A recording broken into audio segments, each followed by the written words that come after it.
ದಕ್ಷಿಣ ಕನ್ನಡ ಜಿಲ್ಲೆಯಲ್ಲಿ ದಲಿತರ ಬದುಕು ಸುಮಾರು ಒಂದು 50-60 ವರ್ಷಗಳ ಹಿಂದೆ ನಾವು ಹೋದರೆ ಯಾವ ರೀತಿ ಇತ್ತಂತ ಹೇಳಿದರೆ, ಯಾರ್ಯಾರೋ ಹೊಲದಲ್ಲಿ ಯಾರ್ಯಾರೋ ಜಮೀನಿನಲ್ಲಿ ಜೀತದಾಳಾಗಿ ಕೆಲಸ ಮಾಡುತ್ತಾ ತನ್ನ ಜೀವನವನ್ನೇ ಅಲ್ಲೇ ಸವಿಯುತ್ತಾ ಬದುಕು ಕಟ್ಟಿಕೊಂಡಂತಹ ಸುಮಾರು ದಲಿತರು ನಮ್ಮ ದಾಖ ಮತ್ತು ಉಡುಪಿ ಜಿಲ್ಲೆಯಲ್ಲಿ ಕಾಣಲಿಕ್ಕೆ ಸಾಧ್ಯ ಇದೆ.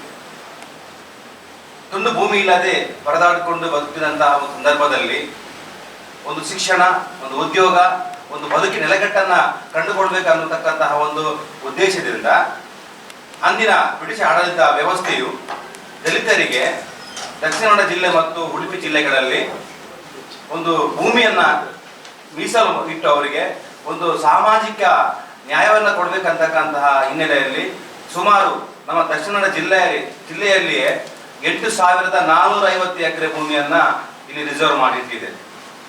ಬಹುಶಃ ಭಾರತದ ಅಥವಾ ದಕ್ಷಿಣ ಜಿಲ್ಲೆಯ ಒಂದು ಇತಿಹಾಸದಲ್ಲೇ ದಲಿತರ ಪಾಲಿಗೆ ಈ ಒಂದು ವ್ಯವಸ್ಥೆಯು ಒಂದು ವರದಾನವಾಗಿ ನಮಗೆ ಲಭಿಸಿದೆ. ಯಾಕಂತ ಹೇಳಿದರೆ, ದಲಿತರು ಭೂಮಿ ಇಲ್ಲದೆ ಅವರು ಬದುಕು ಕಟ್ಟಿಕೊಳ್ಳಲಿಕ್ಕೆ ಸಾಧ್ಯ ಇಲ್ಲ. ಅವರು ಬದುಕು ಕಟ್ಟಿಕೊಳ್ಬೇಕಾದ್ರೆ ಒಂದು ನಿರ್ದಿಷ್ಟವಾದಂತಹ ಒಂದು ಮನೆ ಬೇಕು, ಭೂಮಿ ಬೇಕು. ಅದೇ ರೀತಿ ಅದರ ಜೊತೆಗೆ ಶಿಕ್ಷಣದ ಸಾರ್ವತ್ರಿಕರಣಗೊಳಿಸಿರುವಂಥದ್ದು ಇದು ನಮಗೆ ದಲಿತರಿಗೆ ಒಂದು ರೀತಿಯಲ್ಲಿ ಒಂದು ಹೆಜ್ಜೆ ಮುಂದೆ ಆಗಲಿಕ್ಕೆ ಅವಕಾಶ ಆಯಿತು. ಬಹುಶಃ ಈ ಭೂಮಿಯನ್ನ ಕಾಲಾಂತರದಲ್ಲಿ ನಮ್ಮ ದಲಿತರಿಗೆ ಹಿಂದಿನ ಬ್ರಿಟಿಷ್ ಆಡಳಿತ ವ್ಯವಸ್ಥೆ ಇರ್ಬೋದು ಅಥವಾ ಭಾರತ ಸರ್ಕಾರದಲ್ಲೂ ಕೂಡ ನಮಗೆ ಜಮೀನನ್ನು ಕೊಟ್ಟಿದೆ. ಈಗ ಉಳುಕಿ ಇರುವಂತಹ ಭೂಮಿಯನ್ನ ಕೊಡಬೇಕನ್ನುವಂತಹ ಒಂದು ವಿಚಾರದಲ್ಲಿ ಸುಮಾರು 30 ವರ್ಷಗಳ ಹೋರಾಟ ಈ ಜಿಲ್ಲೆ ನಡ್ಕೊಂಡು ಬಂದಿದೆ. 30 ವರ್ಷಗಳಿಂದ ನಾವು ಹೋರಾಟ ಮಾಡ್ತಾ ಬಂದಿದ್ದೇವೆ. ಬಹಳಷ್ಟು ಭೂಮಿಗಳು ಇವತ್ತು ಅನ್ಯರ ಪಾಲಾಗಿದೆ. ಬೇರೆ ಬೇರೆ ಉದ್ದೇಶಗಳಿಗೆ ಅರಣ್ಯ ಇಲಾಖೆ ಇರ್ಬೋದು, ಗೇರು ಅಭಿವೃದ್ಧಿ ನಿಗಮ ಇರ್ಬೋದು, ಬೇರೆ ಬೇರೆ ಶಿಕ್ಷಣ ಸಂಸ್ಥೆಗಳಿರ್ಬೋದು, ಈ ಎಲ್ಲ ವಿಚಾರಗಳಲ್ಲಿ ಒತ್ತುವರಿಯಾಗಿದೆ. ಇರುವಂತಹ ಭೂಮಿಯನ್ನು ನಮಗೆ ಕೊಡಿ ಅಂತಕ್ಕಂಥ ವಿಚಾರದಲ್ಲಿ ನಾವು 30 ವರ್ಷಗಳಿಂದ ಹೋರಾಟ ಮಾಡಿಕೊಂಡು ಬಂದಿದ್ದೇವೆ. ಬಹುಶಃ 2017ರಲ್ಲಿ ಡ್ರಾಫ್ಟ್ ರೂಲ್ಸ್ ಸರ್ಕಾರಕ್ಕೆ ಹೋಗಿದೆ. ಏನಂತ ಹೇಳಿದ್ರೆ, ಡಿಸಿ ಮನ್ನಾ ಜಮೀನು ಇದು ಯಾರಿಗೆ ಸೇರಬೇಕು ಅಂತಕ್ಕಂಥ ಒಂದು ವಿಚಾರದಲ್ಲಿ ಸರ್ಕಾರ ಕಾನೂನಿಗೆ ಒಂದು ತಿದ್ದುಪಡಿ ತರಲಿಕ್ಕೆ ಕಳೆದ 7 ವರ್ಷಗಳಿಂದ ನಮ್ಮನ್ನು ಸತಾಯಿಸ್ತಾ ಇದೆ. 8 ವರ್ಷ ಆಗ್ತಾ ಬಂತು. ನಾವು ಹಲವಾರು ಬಾರಿ ಜಿಲ್ಲಾಧಿಕಾರಿ ಇರಲಿ ಅಥವಾ ಇಲ್ಲಿನ ಉಸ್ತುವಾರಿ ಸಚಿವರು ಇರಲಿ, ಸರ್ಕಾರದ ಸಚಿವರು ಇರಲಿ, ಕಂದಾಯ ಸಚಿವರು ಇರಲಿ, ಕಂದಾಯ ಅಧಿಕಾರಿಗಳು, ಬೇರೆ ಬೇರೆ ವ್ಯಕ್ತಿಗಳನ್ನು ನಾವು ಕಂಡಿದ್ದೇವೆ. ಆದರೆ ನಮಗೆ ನ್ಯಾಯ ಸಿಗುವಂತಹ ಯಾವುದೇ ರೀತಿಯಾದಂತಹ ಒಂದು ವ್ಯವಸ್ಥೆ ಕಾಣ್ತಾ ಇಲ್ಲ. ಈ ದೃಷ್ಟಿಯಲ್ಲಿ ಇತ್ತೀಚೆಗೆ ನಾವು ಮಾನ್ಯ ಐವನ್ ಡಿಸೋಜರ್ ಅವರು, ಮಂಗಳೂರಿನ ನಮ್ಮ ವಿಧಾನ ಪರಿಷತ್ ಸದಸ್ಯರು, ಅದೇ ರೀತಿ ಬಹುಶಃ ನಮ್ಮ ಬಗ್ಗೆ ಒಂದು ದಲಿತರ ವಿಚಾರದಲ್ಲಿ ಒಂದು ರೀತಿಯಲ್ಲಿ ಆಸಕ್ತಿ ಉಳ್ಳಂತಹ ವ್ಯಕ್ತಿ ಅವರನ್ನು ನಾವು ಭೇಟಿ ಮಾಡಿದೆವು. ಅವರನ್ನು ಭೇಟಿ ಮಾಡಿ ಡಿಸಿ ಮನ್ನಾ ಜಮೀನಿನ ಬಗ್ಗೆ ಸುದೀರ್ಘವಾದಂತಹ ಚರ್ಚೆಯನ್ನ ಮಾಡಿದೆವು. ಅವರಿಗೆ ಒಂದಷ್ಟು ಮಾಹಿತಿಯನ್ನು ನಾವು ನೀಡಿದೆವು. ಈ ತಕ್ಷಣ ನಮ್ಮ ಐವನ್ ಡಿಸೋಜರ್ ಅವರು ಜಿಲ್ಲಾಧಿಕಾರಿ ಅವರಿಗೆ ಫೋನ್ ಮಾಡಿ ಮಾತನಾಡಿ, ನೋಡಿ, ದಲಿತರ ಒಂದು ಡಿಸಿ ಮನ್ನಾ ಭೂಮಿಯ ಬಗ್ಗೆ ಈ ರೀತಿಯ ವಿಚಾರಗಳಿದ್ದಾವೆ. ನಾವು ಕಾಂಗ್ರೆಸ್ ಪಕ್ಷದವರು ಪ್ರಣಾಳಿಕೆಯಲ್ಲಿ ಕೂಡ ಕೊಟ್ಟಿದ್ದೇವೆ. ಏನಂತ ಹೇಳಿದ್ರೆ, ಡಿಸಿ ಮನ್ನಾ ಜಮೀನು ಅದು ನಮ್ಮ ಆದ್ಯತೆಯ ಪ್ರಶ್ನೆ, ಅದನ್ನು ನಾವು ಇತ್ಯರ್ಥ ಮಾಡಿ ನಿಮ್ಗೆ ವಿತರಣೆ ಮಾಡಲಿಕ್ಕೆ ಅವಕಾಶವನ್ನು ಕಲ್ಪಿಸಿಕೊಡ್ತಾ ಇರ್ತಕ್ಕಂಥ ಮಾತನ್ನೇ ಹೇಳಿದ್ದೇವೆ. ಹಾಗಾಗಿ ಈ ವಿಚಾರದಲ್ಲಿ ನಾನು ವೈಯಕ್ತಿಕವಾಗಿ ಕೆಲಸ ಮಾಡಲಿಕ್ಕೆ ನಾನು ತಯಾರಿದ್ದೇನೆ ಅಂತ ಹೇಳಿ ಡಿಸಿ ಅವರಿಗೆ ಫೋನ್ ಮಾಡಿ ಮರುದಿವಸವೇ ಅವರ ಒಂದು ಮೀಟಿಂಗ್ ಅನ್ನು ಅರೇಂಜ್ ಮಾಡಿದ್ದಾರೆ ಡಿಸಿ ಆಫೀಸ್ನಲ್ಲಿ. ಮೀಟಿಂಗ್ ಮಾಡಿ ಅನಂತರ ಮೀಟಿಂಗ್ ನಲ್ಲಿ ಒಳ್ಳೆ ಅಂಶಗಳು ಚರ್ಚೆಗೆ ಬಂದಿದ್ದಾವೆ. ಬಹುಶಃ ಅವರು ಹೇಳಿದ ಪ್ರಕಾರವಾಗಿ ಡಿಸಿ ಮನ್ನಾ ಭೂಮಿ ಇಲ್ಲಿ ಎದ್ದಿರುವಂತಹ ಪ್ರಶ್ನೆ ಏನಂತ ಹೇಳಿದ್ರೆ, ಡಿಸಿ ಮನ್ನಾ ಜಮೀನು who is the depress class ಅನ್ನುವಂತ ಒಂದು ಪ್ರಶ್ನೆಗಳಿದ್ದಾವೆ. ಡಿಪ್ರೆಸ್ ಕ್ಲಾಸ್ ಅಂದ್ರೆ ಯಾರಂತ ಹೇಳಿ ಅದಕ್ಕೆ ನಾವು ಸರಿಯಾದಂತಹ ವ್ಯಾಖ್ಯಾನವನ್ನು ಕೊಟ್ಟಿದ್ದೇವೆ, ಸರಿಯಾದಂತಹ ಒಂದು ಆಧಾರವನ್ನು ಕೊಟ್ಟಿದ್ದೇವೆ. ಈ ಹಿಂದೆ ದಲಿತರಿಗೆ ಮಾತ್ರ ಭೂಮಿಯನ್ನು ಕೊಟ್ಟಿದೆ. ಅದು ಸ್ವತಂತ್ರ ಪೂರ್ವದಲ್ಲಿ ಆಗಿರ್ಬೋದು, ಸ್ವತಂತ್ರದ ನಂತರ ಇರಬಹುದು, ದಲಿತರಿಗೆ ಭೂಮಿ ಕೊಟ್ಟಿದೆ. ಮತ್ತೆ ಇತ್ತೀಚಿನ ಒಂದು ಜಿಲ್ಲಾಧಿಕಾರಿ ನಮ್ಮ ಇಬ್ರಾಹಿಂ ಸರ್ ಜಿಲ್ಲಾಧಿಕಾರಿ ಆಗಿರುವಾಗ ಗೇರು ಅಭಿವೃದ್ಧಿ ನಿಗಮ ಮತ್ತು ಅರಣ್ಯ ಇಲಾಖೆಗೆ ಒಂದು ನೋಟಿಸ್ ಅನ್ನು ಜಾರಿ ಮಾಡುತ್ತಾರೆ. SC ST ಗಳಿಗೆ ಮೀಸಲಿಟ್ಟಂತ ಡಿಸಿ ಮನ್ನಾ ಜಮೀನನ್ನು ನೀವು ಒತ್ತುವರಿ ಮಾಡಿದ್ದೀರಿ, ಅದು SC ST ಗಳಿಗೆ ಸೇರ್ತಕ್ಕಂತಹ ಭೂಮಿ, ಹಾಗಾಗಿ ಅದನ್ನ ಬಿಟ್ಟುಕೊಡ್ಬೇಕು, ತೆರವು ಮಾಡ್ಬೇಕಂತಕ್ಕಂತ ನೋಟಿಸ್ ಅನ್ನ ಮಾಡಿದ್ದಾರೆ. ಇದನ್ನ ಒಂದು ಆಧಾರವಾಗಿ ನಾವು ಡಿಸಿ ಅವರ ನಾವು ಮಾತಾಡುವ ವೇಳೆಯಲ್ಲಿ ನಾವು ಕೊಟ್ಟಿದ್ದೇವೆ. ಬೇರೆ ಬೇರೆ ನಮ್ಮ SP ಆನಂದ್ ಅವರು ಹೇಳ್ತಾರೆ, ಕಡಬದಲ್ಲಿ ಒಂದು SC ST ಜಮೀನನ್ನ ಅನ್ಯರು ಅತಿಕ್ರಮಣ ಮಾಡಿದಾಗ ನಾವು ಹೈಕೋರ್ಟ್ಗೆ ಹೋದಾಗ ಹೈಕೋರ್ಟ್ ಕೂಡ ಅದು SC ST ಗಳ ಭೂಮಿ ಅವರಿಗೆ ವಾಪಸ್ ಕೊಡ್ಬೇಕಂತಕ್ಕಂತ ಒಂದು ನಿರ್ದೇಶನವನ್ನ ಹೈಕೋರ್ಟ್ ಕೊಟ್ಟಿದೆ. ಬೇರೆ ಬೇರೆ ಪ್ರಕರಣಗಳಲ್ಲಿ ಡಿಸಿ ಮನ್ನಾ ಜಮೀನಿನ ಬೇಕಾದಷ್ಟು ಪುರಾವೆಗಳಿದ್ದಾವೆ. ಹಾಗಾಗಿ ಇದನ್ನು ಕೂಡ ನಾವು ಮೀಟಿಂಗ್ ನಲ್ಲಿ ಕೊಟ್ಟಾಗ ಮಾನ್ಯ ನಮ್ಮ ಐವನ್ ಡಿಸೋಜರ್ ಅವರು ಸರ್ಕಾರದ ಮಟ್ಟದಲ್ಲಿ ಇದನ್ನು ನಾವು ಕಾನೂನಿಗೆ ಒಂದು ತಿದ್ದುಪಡಿ ತರುವಂತ ಕೆಲಸ ಆಗಬೇಕು. ಅದಕ್ಕೆ ಕಂದಾಯ ಸಚಿವರು ಇರ್ಬೋದು ಅಥವಾ ಕಾನೂನು ಸಚಿವರ ಹತ್ತಿರ ನಿಮ್ಮನ್ನು ಕರೆದುಕೊಂಡು ಹೋಗಿ ನಾನು ಈ ಒಂದು ಕೆಲಸವನ್ನು ಮಾಡಲಿಕ್ಕೆ ಸಿದ್ಧರಿದೆ ಅಂತಕ್ಕಂಥ ಮಾತನ್ನು ಹೇಳಿದ್ರು. ಖಂಡಿತ ಕೂಡ ಅವರ ಕಾಳಜಿ, ಅವರ ಬದ್ಧತೆಗೆ ನಾವು ಆಭಾರಿಯಾಗಿದ್ದೇವೆ. ಯಾಕಂತ ಹೇಳಿದ್ರೆ ಇಷ್ಟರವರೆಗೆ ಈ ಜಿಲ್ಲೆಯ ಇತಿಹಾಸದಲ್ಲಿ ಬಹಳಷ್ಟು ಸಚಿವರನ್ನು ನಾವು ಕಂಡಿದ್ದೇವೆ. ಈ ಜಿಲ್ಲೆಯ ಇತಿಹಾಸದಲ್ಲಿ ಒಬ್ಬರೇ ಒಬ್ಬ ರಾಜಕಾರಣಿಗಳು ನಮ್ಮ ಜಿಲ್ಲಾಧಿಕಾರಿ ಅವರನ್ನ ಮೀಟ್ ಮಾಡಿಸಿ ಅವರೊಟ್ಟಿಗೆ ನಮ್ಮ ಮಾತುಕತೆ ಮಾಡಲಿಕ್ಕೆ ಕೂತುಕೊಳಿಸಿರುವಂತಹ ಘಟನೆ ಇಲ್ಲಿವರೆಗೆ ಆಗಲಿಲ್ಲ. ಇದು ಫಸ್ಟ್ ಟೈಮ್ ಆಗಿರುವಂತದ್ದು. ಅದು ಮಾನ್ಯ ಐವನ್ ಡಿಸೋಜರ್ ಅವರ ಒಂದು ನೇತೃತ್ವದಲ್ಲಿ ಆಗಿದೆ. ಹಾಗಾಗಿ ಮುಂದಿನ ವಾರದಲ್ಲಿ ಸರ್ಕಾರದ ಮಟ್ಟದಲ್ಲಿ ಕಂದಾಯ ಸಚಿವರು ಮತ್ತು ಕಾನೂನು ಸಚಿವರೊಟ್ಟಿಗೆ ಮಾತುಕತೆ ಮಾಡಲಿಕ್ಕೆ ನಾನು ಕರೆದುಕೊಂಡು ಹೋಗುತ್ತೇನೆ ಅಂತಕ್ಕಂಥ ಒಂದು ಮಾತನ್ನು ಕೊಟ್ಟಿದ್ದಾರೆ. ನಾವು ಹೇಳುವಂತದ್ದು ಬಹುಶಃ ಬಹಳಷ್ಟು ಮಾತುಗಳನ್ನು ಆಡ್ಲಿಕ್ಕಿದ್ದೇವೆ. ನಾವು ಹೇಳುವಂತದ್ದು ಏನಂತ ಹೇಳಿದ್ರೆ, ನೀವು ಕೇವಲ ಪೇಪರ್ ನಲ್ಲಿ ಅಥವಾ ಬಾಯಲ್ಲಿ ಹೇಳುವಂತ ಮಾತಾಗಿರ್ಬಾರ್ದು, ಅದನ್ನ ಕಾರ್ಯರೂಪಕ್ಕೆ ತರಬೇಕು. ನಿಮ್ಮ ಮೇಲೆ ನಾವು ನಿರೀಕ್ಷೆ ಇಟ್ಟುಕೊಂಡಿದ್ದೇವೆ. ಒಂದು ಸೆಕ್ಯುಲರ್ ಫೋರ್ಸ್ ಅಂತಕ್ಕಂಥ ಬಾಧ್ಯಾತೀತವಾದಂತಹ ಒಂದು ಹಿನ್ನೆಲೆ ಉಳಿತಕ್ಕಂಥ ಒಂದು ಪಕ್ಷ. ದಲಿತ ಲಾಸ್ಟ್ ಟೈಮ್ ಒಂದು ಈ ಜಿಲ್ಲೆಯಲ್ಲಿ ಒಂದು ಜಾತ್ಯತೀತ ಶಕ್ತಿಗಳ ಅಧಿಕಾರ ಬರಲಿಕ್ಕೆ DSS ನ ಕೊಡುಗೆ ಬಹಳಷ್ಟು ಇದ್ದಾವೆ. ಹಾಗಾಗಿ ನಾವು ಕೂಡ ಹೇಳಿದ್ದೇವೆ, ಪ್ರಣಾಳಿಕೆಯಲ್ಲಿ ನೀವು ಕೊಟ್ಟಿದ್ದೀರಿ, DC ಮಾನ ಜಮೀನನ್ನ ನಾವು ಕ್ಲಿಯರ್ ಮಾಡಿ ಕೊಡ್ತೇವೆ ಅಂತಕ್ಕಂಥ ಪ್ರಣಾಳಿಕೆಯಲ್ಲಿ ಕೊಟ್ಟಿದ್ದೀರಿ. ಹಾಗಾಗಿ ಕೊಟ್ಟ ಮಾತನ್ನ ನೀವು ಉಳಿಸಬೇಕು.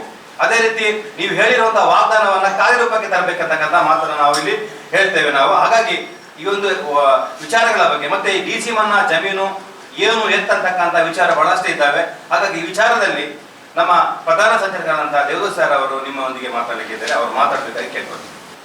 ಈ ಶ್ರೇಣೀಕೃತ ಸಮಾಜದ ಅಂಚಿನಿಂದ ಆಚೆ ತಗಲ್ಪಟ್ಟವರು, ಶ್ರೇಣೀಕೃತ ಸಮಾಜದ ಅಂಚಿನಿಂದ ಆಚೆಗೆ ತಗಲ್ಪಟ್ಟವರು ಇವರು ಚಾತುರ್ಣ ವ್ಯವಸ್ಥೆಯಲ್ಲಿ ಬರುವುದಿಲ್ಲ. ಇವರು ಚಾತ್ರ ಹೊರಗೆಲ್ಲಿರುವಂತಹ ಸಮುದಾಯ, ಇವರು ಪಂಚಮರು ಅಂತ ಕರೀತಾರೆ. ಇವರು ಇವರಿಗೆ ವಿದ್ಯೆ ಮತ್ತು ಭೂಮಿ ನಿರಾಕರಣೆ ಯಾವುದು? ಮನುಸ್ಮೃತಿಯಿಂದಾಗಿ ವಿದ್ಯೆ ಮತ್ತು ಭೂಮಿ ನಿರಾಕರಣೆ ಆಗಿತ್ತು.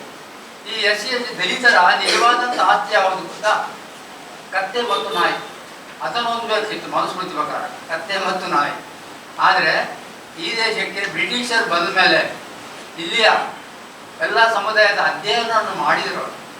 ಅದರಲ್ಲೂ SC STಗಳು ಅವರ ಪರಿಸ್ಥಿತಿಯನ್ನು ಅವರು ತಿಳ್ಕೊಂಡು ಸುಮಾರು 19ನೇ ಶತಮಾನದ ಪ್ರಾರಂಭದಲ್ಲಿ ಅವರು ಈ ಪ್ರತಿ ತಾಲೂಕಿನ ಪ್ರತಿ ಜಿಲ್ಲೆಯ ತಾಲೂಕು ಮತ್ತು ಗ್ರಾಮದಲ್ಲಿ ಇದನ್ನು SC STಗೆ ಜಮೀನನ್ನು ಮೀಸಲಿಟ್ಟು ಅವರು ಸ್ವತಂತ್ರವಾಗಿ ಒಂದು ನೆಲೆ ಮಾಡಿಕೊಂಡು ಏನಾದರೂ ಕೃತಾವಳಿ ಮಾಡಿಕೊಂಡು ಬದುಕುವುದಕ್ಕೆ ಅವಕಾಶ ಮಾಡಿಕೊಟ್ರು. ಹಾಗೆ ಈ ಜಿಲ್ಲೆಯಲ್ಲಿ ಸುಮಾರು 8,509 ಎಕರೆಯಷ್ಟು ಜಮೀನು ಅವರು ಈ ಜಿಲ್ಲೆಯ ವಿವಿಧ ಗ್ರಾಮಗಳಲ್ಲಿ ಅವರು ಮೀಸಲಿಟ್ಟಿದರು. ಈ ಪೈಕಿ ಪರಿಶಿಷ್ಟ ಜಾತಿ ಮತ್ತು ಪಂಗಡದವರಿಗೆ 5,698 ಎಕರೆ ಜಮೀನು ಮಂಜೂರಾಗಿತ್ತು. ಅದು ಇತರರಿಗೆ ಅದರಲ್ಲಿ ಸುಮಾರು 625 ಎಕರೆ ಮಂಜೂರಾಗಿತ್ತು.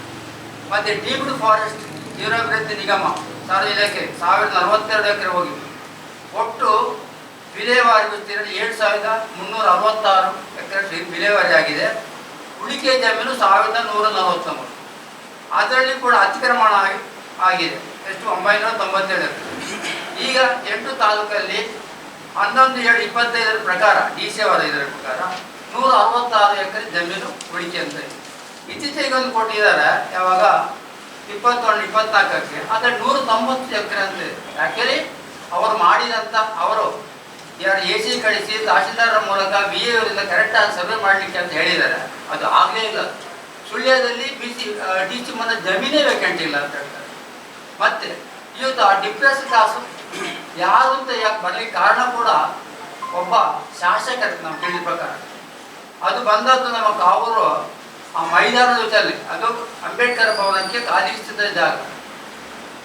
ಆ ಪ್ರದೇಶದ ಒಬ್ಬ ಶಾಸಕ ದಲಿತರನ್ನ ಗೀತೆಗಿಟ್ಕೊಂಡು ಆ ಸರಿ ಭೂಸುಧಾರಣೆ ಬಂದಾಗ ಭೂಸುಧಾರಣೆ ಬರೋ ಮೊದಲು ಗೇಣಿದಾರರನ್ನ ಅವರಿಗೆ ಬೆಳೆ ಆಗದಿರಲಿ ಬಲವಂತವಾಗಿ ಅವರಿಂದ ಗೇಣಿ ವಸೂಲಿ ಮಾಡಿ ಅವರನ್ನು ತೊಂದರೆ ಕೊಟ್ಟಂತ ಆ ಸಮುದಾಯದ ಒಬ್ಬ ವ್ಯಕ್ತಿ ಅವರಿಂದ ಈ ಥರದ ಒಂದು ಯಾವುದು ಡಿಪ್ರೆಸ್ ಕ್ಲಾಸ್ ಅಂತ, ಅದಕ್ಕೆ ಅಲ್ಲಿ SC ಮಾತ್ರ ಅಲ್ಲ OBCಗಳು ಅನ್ವಯಿಸಿದಂಥ ಈ ಥರ ವಿಚಾರವನ್ನು ಪ್ರಸ್ತಾಪ ಮಾಡಿದ ಹಿನ್ನೆಲೆಯಲ್ಲಿ ಈ ಥರ ಬಂದಿದೆ. ಇದಕ್ಕೆ ಹೇಳಿದಾಗೆ ಸುಮಾರು 10 ವರ್ಷ ದೀರ್ಘಕಾಲದ ಹೋರಾಟ ಆಗಿದೆ. ಈ ಜಗದೀಶ್ ಡಿ ಸಿ 2017ರಲ್ಲಿ ಡ್ರಾಫ್ಟ್ ರೂಲ್ಸ್ ಅನ್ನ ಕಳಿಸಿದ್ರು. ಅದರಲ್ಲಿ ಎಷ್ಟು ಯಾವುದೇ ಅದಕ್ಕೆ ಡೆಫಿನಿಷನ್ ನಾನು ಓದಿದೆ ಡ್ರಾಫ್ಟ್. ಆ ಡ್ರಾಫ್ಟ್ ರೂಲ್ಸ್ ಅಲ್ಲಿ ಎಲ್ಲಿ ಕೂಡ ಕ್ಲಿಯರ್ ಆಗಿ ಹೇಳಲೇ ಇಲ್ಲ. ಡಿಪ್ರೆಸ್ ಕ್ಲಾಸ್ ಅದು ಶೆಡ್ಯೂಲ್ ಕ್ಯಾಸ್ಟ್ ಅಂಡ್ ಶೆಡ್ಯೂಲ್ ಎಲ್ಲೂ ಹೇಳಲಿಲ್ಲ. ಈ ಪದ ಬಂದದ್ದು ಕೂಡ ಸ್ವಾತಂತ್ರ್ಯದ ಕಾನ್ಸ್ಟಿಟ್ಯೂಷನ್ ಅದು ಎಕ್ಸಿಸ್ಟೆನ್ಸ್ಗೆ ಬಂದ ಮೇಲೆ ಬಂದಿದೆ. ಅದಕ್ಕೆ ಮೊದಲು ಡಿಪ್ರೆಸ್ ಕ್ಲಾಸ್ ಅಂತ ಪದ ಬಳಸ್ತಿದ್ರು. ಅಂಬೇಡ್ಕರ್ ಕೂಡ ಡಿಪ್ರೆಸ್ ಕ್ಲಾಸ್ ಅಂತೇಳಿ ಪದ ಬಳಸ್ತಿದ್ರು. ಯಾಕೆ SC STಗೆ. ಈ OBCಗಳಿಗೆ ಅನ್ವಯಿಸಿಲ್ಲ. OBCಗಳಿಗೆ ಆ ಪದ ಅನ್ವಯಿಸಿಲ್ಲ. ಮತ್ತೆ ಅವರು ಸಾಮಾಜಿಕ ಸಮಾನತೆ ಸಾಮಾಜಿಕ ಗೌರವ ಸ್ಥಾನ ಬರುವಾಗ ನಾವು ಮೇಲಿನ ಅಂತ ಹೇಳ್ತಾರೆ.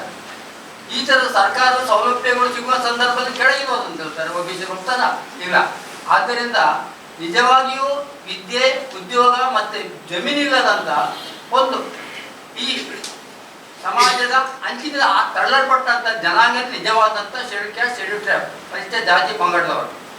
ಆದ್ದರಿಂದ ಈಗಾಗಲೇ ಹೇಳಿದಾಗೇನೆ ನಮ್ಮ ಉಸ್ತುವಾರಿ ಮಿನಿಸ್ಟರ್ನು ಕೂಡ ಹಲವು ಸಾರಿ ಭೇಟಿಯಾಗಿದ್ದೇವೆ. ಆಮೇಲೆ ನಮ್ಮ ಇವರು ಕಂದಾಯ ಸಚಿವರನ್ನು ಒಂದ್ಸರಿ ಭೇಟಿಯಾಗಿದ್ದಾರೆ.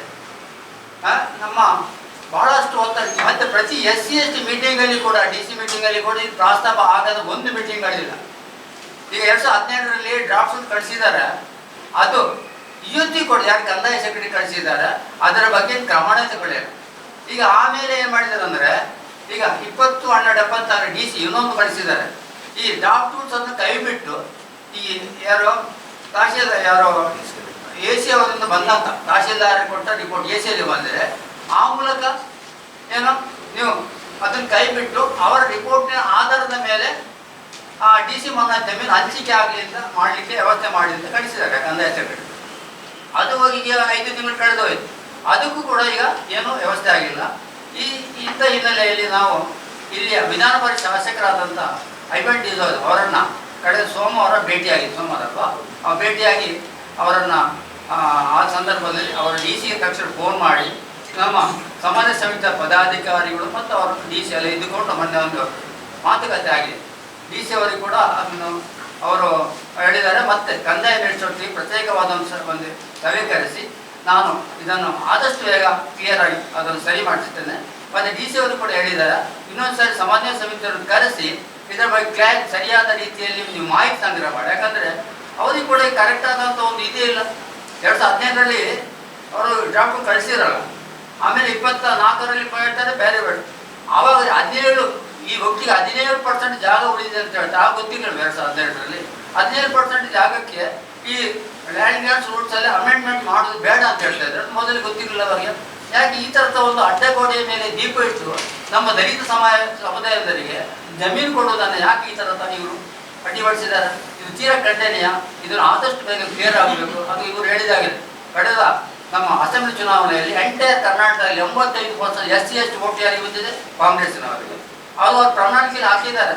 ಇದು ನಮ್ಮ ಸರ್ಕಾರ ಜಾರಿ ಬಂದರೆ ನಾವು ಇದನ್ನು ಇಂಪ್ಲಿಮೆಂಟ್ ಮಾಡ್ತೇವೆ ಅಂತ. ಇವತ್ತು 2 ವರ್ಷ ಕಳೆದು ಮಾಡಲೇ ಇಲ್ಲ.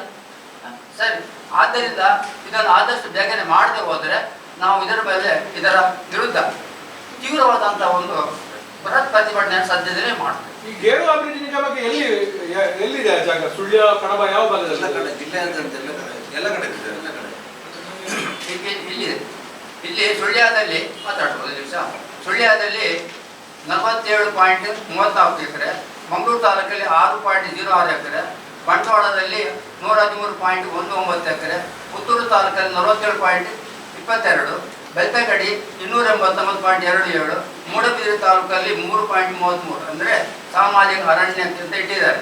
ಆ ಒಟ್ಟಿಗೆ ಈ ಜಿಲ್ಲೆಯ 523.61 ಎಕರೆ ಜಮೀನು ಇತರರಿಗೆ ಮಂಜೂರು ಮಾಡಿರುವ ಮಾಹಿತಿ ಏನಾದ್ರು ಉಂಟು ನಿಮಗೆ? ಯಾವ್ದಾದ್ರು ಸಂಘ ಸಂಸ್ಥೆಗಳು ಕೊಟ್ಟಿದ್ದಾರೆ? ಇತರರಿಗೆ 625 ಎಕರೆ ಕೊಟ್ಟಿದ್ದಾರಲ್ಲ, ಹೌದು. ಯಾರಿಗೆ ಬೇರೆ ಸಮುದಾಯದವರಿಗೆ ಕೊಟ್ಟಿದ್ದಾರಲ್ಲ? ಯಾವ ಪರ್ಪಸ್ ಕೊಟ್ಟಿದ್ದಾರೆ? ಅವರಿಗೆ ಕೆಲವರು ಇದಕ್ಕೆ ವಸತಿ ಕೊಟ್ಟಿದ್ದಾರೆ, ಮತ್ತೆ ಇತರ ಪರ್ಪಸ್ ಶಿಕ್ಷಣ ಸಂಸ್ಥೆಗೆ ಕೊಟ್ಟಿದ್ದಾರೆ. ಯಾರಿಗೆ ಕೊಟ್ಟಿದ್ದಾರೆ ಅಂತ? ಎಲ್ಲಿ? ಶಿಕ್ಷಣ ಸಂಸ್ಥೆ ನೋಡಿ, ಶಿಕ್ಷಣ ಸಂಸ್ಥೆಗೆ ಮೂಡಬಿದ್ರೆ ಪಾಲರ್ಕ ಅಂತ ಇದೆ. ಪಾಲರ್ಕ ಅಲ್ಲಿ ಸರ್ಕಾರಿ ಆಸ್ಪತ್ರೆ ಕಟ್ಟಲಿಕ್ಕೆ DC ಮನ್ನಾ ಜಮೀನನ್ನ 5 ಎಕರೆಯನ್ನ ಬಳಸ್ಕೊಂಡಿಲ್ಲ. ಶಿಕ್ಷಣ ಸಂಸ್ಥೆ ಖಾಸಗಿ ಶಿಕ್ಷಣ ಸಂಸ್ಥೆಗಳಿಗೆ ಕೊಟ್ಟಿದ್ದಲ್ಲ. ಕೆಲವರೆಲ್ಲ ನೋಡಿ, ನಾವು ಹೇಳಬೇಕಾದ್ರೆ SDM college, law college, SDM ಲಾ ಕಾಲೇಜ್ನಲ್ಲಿ 450 ಎಕರೆ ಜಾಗ ಅಲ್ಲಿ ಒತ್ತುವರಿ ಆಗಿದೆ. ಅದು ಕೂಡ ಲೀಸ್ ಆಧಾರದಲ್ಲಿ ಸರ್ಕಾರವೇ ಕೊಟ್ಟಿದೆ ಅವರಿಗೆ 20 ವರ್ಷ 30 ವರ್ಷ. ಅದು ಉಜಿರೆಯ ಪ್ರೈಮ್ ಪ್ಲೇಸ್ ಅಲ್ಲಿ ಇರ್ತಕ್ಕಂಥ ಕಟ್ಟಡ ಎಲ್ಲವೂ ಕೂಡ ಡಿಸಿ ಮನ ಜಮೀನಲ್ಲಿ ಬರುತ್ತೆ. ಇಲ್ಲಿ ನಮ್ಮ ಆಳ್ವಾಸ್ ಕಾಲೇಜ್, ಆಳ್ವಾಸ್ ಕಾಲೇಜಿನ ಅದನ್ನ 7-10 ಎಕರೆ ಡಿಸಿ ಮನ ಜಮೀನು ಆಳ್ವಾಸ್ ಕಾಲೇಜಿನಲ್ಲಿ ಇದೆ. ಹಾಗಾಗಿ ಬೇರೆ ಬೇರೆ ನಮ್ಮ ಇಲ್ಲಿ ಹೋದ್ರೆ ಅಳಿಕೆಗೆ ಹೋದ್ರೆ ಅಲ್ಲಿ ಚಾರಿಟೇಬಲ್ ಟ್ರಸ್ಟ್ ಒಂದು ಇದೆ, ಅಲ್ಲಿ ಉಂಟು. ಮುಡಿಪಿಗೆ ಹೋದ್ರೆ ಮುಡಿಪಿ ಭಾರತೀಯ ಸ್ಕೂಲ್ ಅಂತ ಹೇಳಿ ಅಲ್ಲಿ ಒಂದು ಸ್ಕೂಲ್ ಇದೆ. ಬೇರೆ ಬೇರೆ ಕಡೆ ಇದೆ. ನಮ್ಮ ಹತ್ರ ಮಾಹಿತಿ ಇದೆ ಸರ್, ಎಲ್ಲ ಮಾಹಿತಿ ಇದೆ.